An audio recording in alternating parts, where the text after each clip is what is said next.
I understand, John, you tend to focus more on the midstream side of things, and I'd love to dive into that. Sure. What are you seeing? So, I mean, obviously, we have mergers, that all, that moves the headlines, but there's always a midstream component in some shape, Yeah. form, or fashion. What's the landscape of the midstream space? Post merger, what do you expect to see? How are you guys involved? What are some of the challenges that you maybe deal with in these types of, tag along assets that come Sure. with through a merger?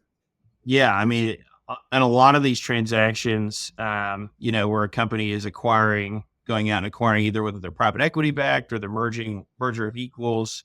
Um, a lot of what we see from the midstream perspective on those types of mergers is,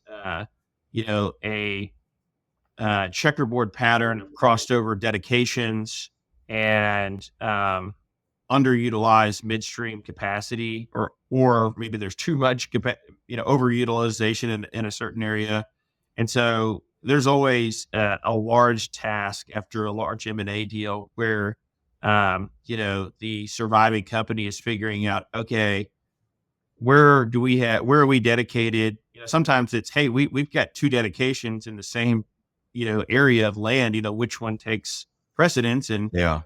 when does that obligation burn off, and what happens after that? Do we have to ship all of our barrels or our gas to this other provider?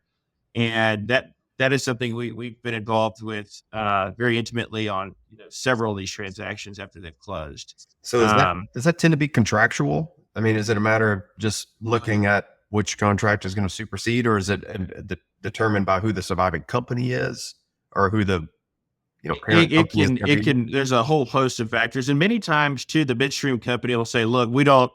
Sometimes there'll be two different dedication agreements, within the same area with the same company.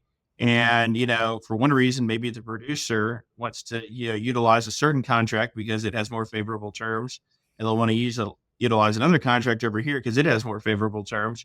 And so when that happens, what I tend to see is both parties coming back to the table and maybe having an amended and restated agreement to cover a larger area where maybe, we'll sand out some of the, the sticking points over here, and you're going to, seed some ground over here so that we can have something that works on for a larger area. And that's also usually looking forward towards, if a producer wants to go develop another area and it's like, hey, midstream company, what are you going to provide me by way of, build out obligations and, giving me flow assurance for this area that, that has now risen to the top of the stack of where we're going to go develop in the next, 12 to 18 months.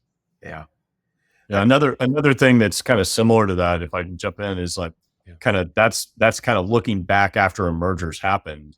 A lot of the time, once one of these mergers happens, you go back in, you kind of look at what you need to sell out, and let's say you're selling out an area. Well, sometimes those agreements that maybe you inherited don't provide for a clean ability to assign acreage that's dedicated to a midstream company and prevent, in a way that prevents your buyer of that acreage from only being dedicated with respect to the stuff it bought from you. Or maybe there's aspects of that like firm capacity or an MVC or something like that, that it's not really clear, it's stated kind of at a general level for this 25,000 acres that's dedicated here for this one producer. Well, now if you're lobbing off 15,000 acres to producer B, how much of that MVC goes with it? And that's always going to require, if it's not pre-baked into the agreement, you're going to have to go back to the table with the midstream company and kind of iron that out, to make sure that it syncs up with the economic deal between producer A and producer B. What are your recommendations typically with that, Austin? Do you encourage your clients to try to pre-bake that into their deal, or do you feel like it's better to have an opportunity to sit back down at the table and renegotiate those things? No, we try. I mean, from the producer side, we try to pre-bake it in there, to basically just say, look, we're giving you an MVC, midstream company, and as long as you get that MVC, it doesn't really matter how the pie is sliced, as long as there's an adequate assurance of performance that kind of allows the midstream company to have, an assurance that it will be made whole, either through an LC or parent guarantee or a certain credit rating. But yeah, we try to, when we're negotiating one of those agreements, we try to take into account, any aspect of that. You've got to be looking towards the exit and how that, what ability does that upstream company that you're representing have to sell acreage subject to this contract and kind of get a divorce such that their buyer, kind of has an independent relationship with the midstream company, and you maintain what you want to maintain with that midstream company, because that's the deal you cut. And, it can be a good deal that, can make a piece of that acreage, more valuable if you're trying to sell them off and get more for it. So we try to be thoughtful about that. Yeah. Another piece in the midstream transactions, and this is more related to when a producer, an upstream company sells their midstream assets. An issue that we run into a fair amount is, and when we're representing the producer who's selling it, or you're representing the midstream company who's buying it, is the rights of way and surface rights that the pipelines are laid pursuant to. And many times, whenever an upstream company is developing, whether it's a water system or a crude system or a gas system, they may be laying gathering lines just pursuant to their oil and gas leases. And when they go to sell that, to segregate and sell that system, they'll actually need to go and obtain, standalone rights of way.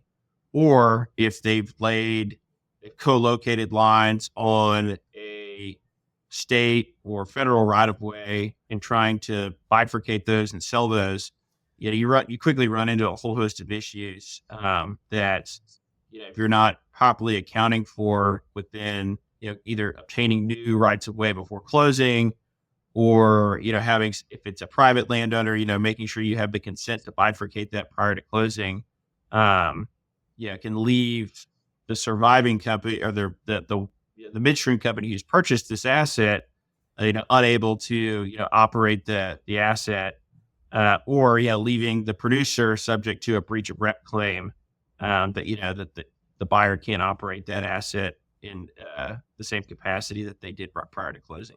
Yeah, we've on the land side, we've of late the last 4 to 6 months had a number of clients reach out to us about their midstream and this with the same scenario. Hey, we've got this. We're looking at packaging it and divesting of it, monetizing it. They've spent a fortune, right, on mergers and buying assets, and now they're looking for ways to bring back some capital. And we do a lot of that. It's a gap analysis, understanding what's on a lease basis versus what's an actual deeded right of way. One of the things you mentioned, you nailed it, is how much, do I have lay flat in a road right of way, right? Well, that's not as easily conveyed as, the lawn easement. So we're doing a lot of that stuff. We also see quite a bit of late discussion and preparation for mineral assets, right? Companies that have their own, fee mineral interests through either a mineral buying program or whatever. They'll spin those off and kind of standalone asset bases, and doing a lot of prep work to organize that to either be able to monetize it or take it public or do whatever. All these kind of unique projects post-merger are starting to show themselves. And that's where you can kind of really get an opportunity as a land professional to take that big picture understanding and your due diligence hat and put it on for a seller, like more of a seller's due diligence.